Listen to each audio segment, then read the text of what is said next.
We cannot talk about the dates. But we had our committee. Our stand on doping is well known to everybody and to the Kenyans in general and to the whole world. And we are now working very closely with Athletics Integrity Unit, ADAC, and the Kenya government to eliminate this menace. I would like to repeat this. All athletes will be tested, not just those who are going to compete in the Olympics or in any other tournament, but all athletes, wherever they are. We want them to be tested as many times, anywhere, without notice, and as many times as it can be done.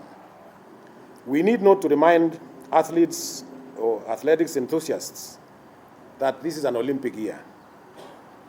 Plus, Kenya will also be hosting the 2020 World Under-20 Championships in July.